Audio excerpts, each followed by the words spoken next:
everyone.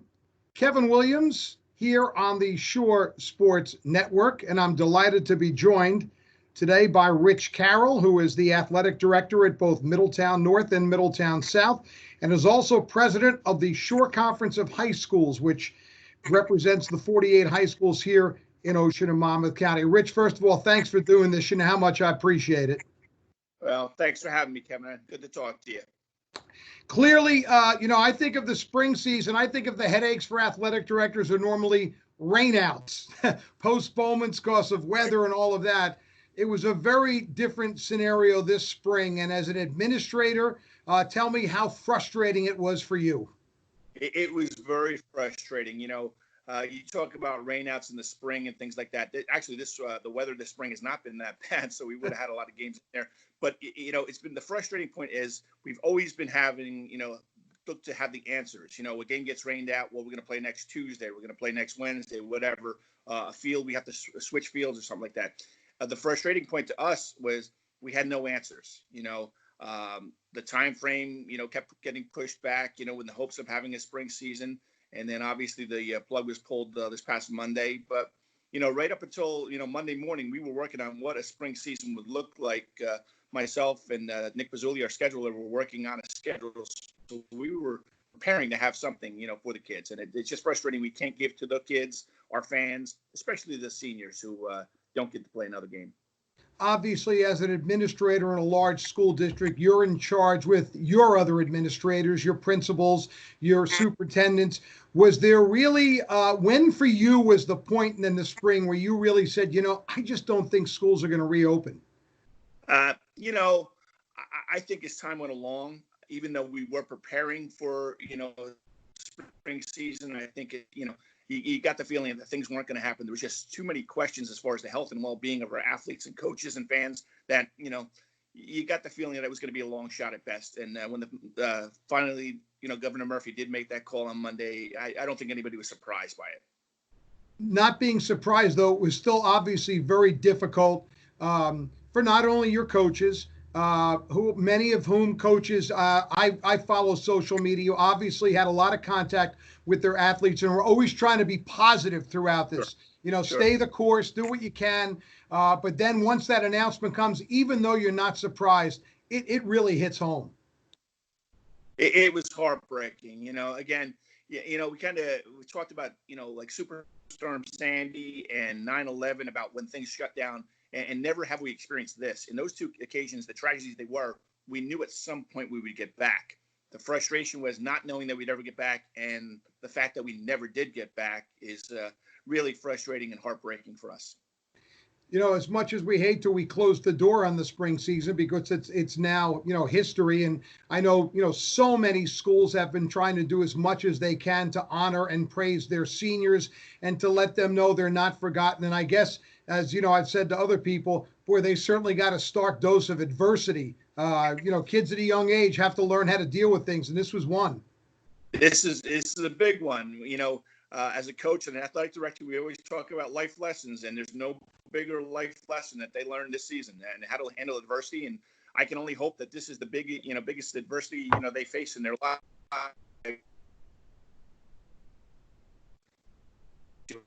Coaches are doing a great job across the Shore Conference. I see a lot of great ideas, and it's not us versus them right now. It's this school has a great idea. Let's mimic that. We've talked to each other about how we're going to honor our seniors. From video tributes to even the earning varsity letters, things like that, little things like that we can give some type of normalcy to our athletes. So it's been good to see the Shore Conference come together, coaches and athletic directors, trying to give back to our kids. Yeah, that's the advantage of having a fairly close-knit organization like you have. All your ADs participate in different executive committees and stuff like that. And now we turn to the fall, and I know it's hard to imagine. Here we are. We're still in the first week of May. But obviously, your hands and those of all your fellow ADs are completely tied until there's any sense of when will schools physically reopen, right? Right. So do you get any sense at all from your superintendent? I mean, does anyone have any idea, or is this strictly a waiting game? It's simply a waiting game at this point. I think it's too early. It's, May 8th, so we just shut down the spring season. We're trying to finish out school years. Administrators are worried about graduation and things like that.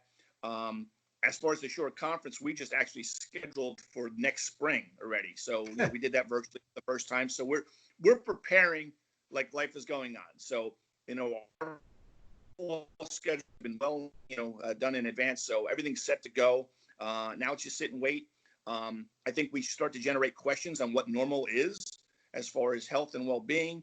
We'll meet with the trainers, the health departments and things like that. And I think at this point, we're starting to formulate questions on what we have to answer going forward in the summer. It's going to be a long summer as far as what the fall will look like, and then, how we handle fans. How do we handle if we have a case of coronavirus? So there's going to be a lot of questions that come up this summer.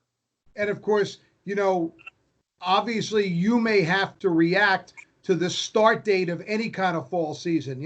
Normally athletes would start getting back in some capacity in July, whether it's weightlifting programs, things like that. Practice would really ramp up in August. And it's not inconceivable that everything could be delayed to where instead of looking at a August start for regular practice and a week 0 start in the first weekend of September, we're going to postpone everything a few weeks. That's not impossible, right?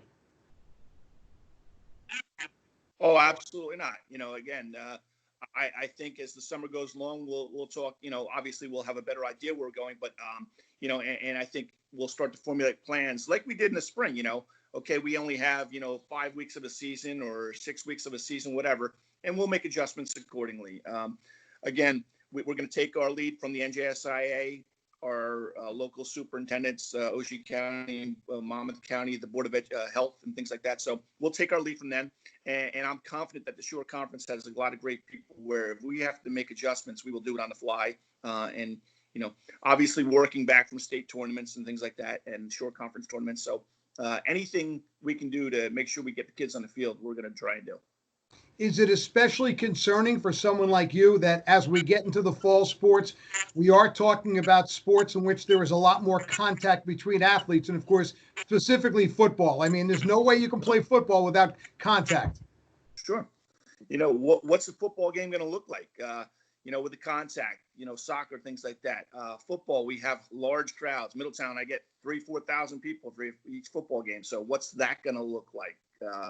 And again, there's more questions than I can answer right now, but, yes, what is that going to look like? Our trainers are concerned. What is their responsibility going to be with the whole thing? So we meet almost on a weekly basis and just, again, try to formulate questions on what we would need to answer going forward. At this point, nobody has those answers, but at least we can be prepared to, have the questions ready to go. Now, I think we all agree the most important thing is to have athletics for the athletes themselves. Those who are fans are part of it, but it's really the athlete's game. So can you envision in the back of your mind a Middletown South or a Middletown North football game on a Friday night without fans? I guess deep down I can. It's a little different than like a college football game or a pro football game because our student athletes are going home to those parents. And for the most part, our fans are those parents. So there's contact regardless. So, does it behoove us not to have fans? I mean, since there is already contact. So that's a question that has to be answered. But if that's what we had to do, having no fans would be, a viable option for us. Yeah, you brought up a point I didn't even think of. That's right. Those kids go home to mom and dad, hung mom and dad after, playing a game against another school. I mean, as you said, this whole thing, and it doesn't matter whether it's athletics, school, everything we talk about, there's so many more questions and answers, sure. And that is the frustrating thing. That is the frustrating thing. Again, we're the ones that we usually come to for the answers, and we don't have the answers, and that's the frustrating point to us. Well, clearly it'll be an interesting summer for you. I'm sure you'll be spending a lot more time on emails and stuff like that than maybe other summers. But I do want to say on a little bit of a positive note, the Shore Conference of High Schools has decided to go ahead with the Sportsmanship Awards program that you've implemented for the past several years, and we at the Shore Sports Network have been a part of with you. And while there'll be no breakfast event this year that's open to all the athletes and the parents. We're going to produce a program with the pictures of all these athletes, these 94 student athletes selected by each school as their true sportsmen, the representative of that. You're going to provide random drawings for scholarships for these young men and women.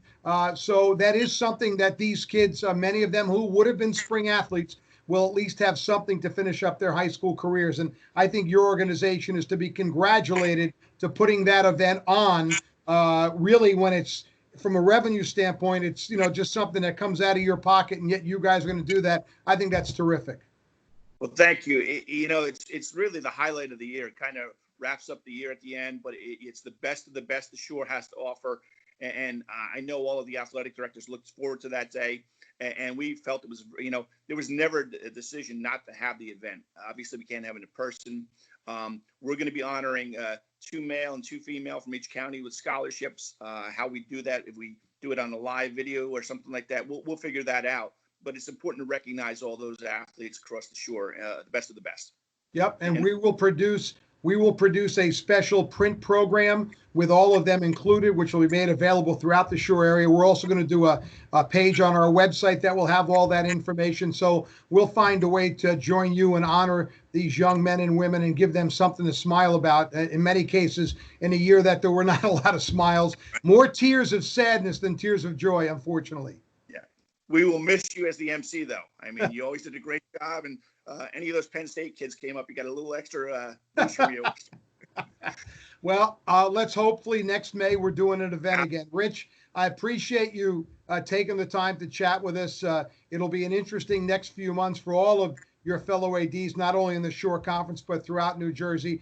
And we can only hope that this thing is on the other side, things start getting better, and pray for some normalcy, whatever that will be. But I thank you again for your time. Thank you, Kevin. Thank you for everything we do for the Shore. So I appreciate you. Great. Rich Carroll, the athletic director at Middletown North and Middletown South, and the president of the Shore Conference.